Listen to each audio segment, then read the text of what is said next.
कितने आइम्मा मसाजिद, कितने सादात, कितने मुदर्रिसीन। वक्त के हुक्मरानों, तुम्हें शर्म आनी चाहिए। ठीक है, हमारे कुछ तंजीमी मामलात उनके कुछ लोगों से हैं, मगर मैं हुकूमते वक्त से दो टोक लफ्जों में मुतालबा कर रहा हूं, हाफिज साद हुसैन रिजवी को फौरन रिहा किया जाए।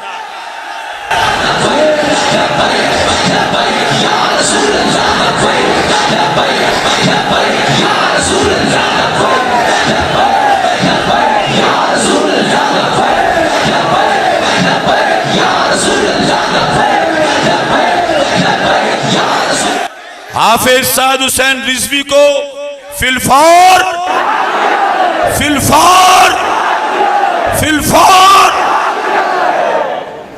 सैयद ज़हीरुल हसन शाह साहब जैसे सादात वो अलील हैं। मुझे पता है कि बीमार बंदे के ऊपर जेल में क्या बीतती है। ये आवाज होती है सादात के हक में। आज 11वीं का माल इकट्ठा करने वाले हमसे कहते हैं, और चलो माल इकट्ठा करते, कम अज कम अकीदा तो ना बेचते। कहते हैं सादात का अदब करो, तो ऐसा सादात तुम्हारे मुंह में ज़बान नहीं है।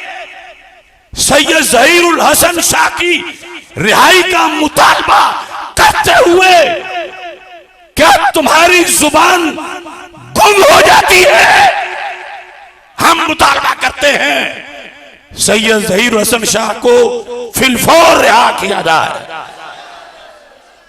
ये मुतालबात हम पहले भी कई बार कर चुके हैं, अब भी कर रहे हैं, लेकिन हुकूमत मुतालबात की गिनती भी करती रहे।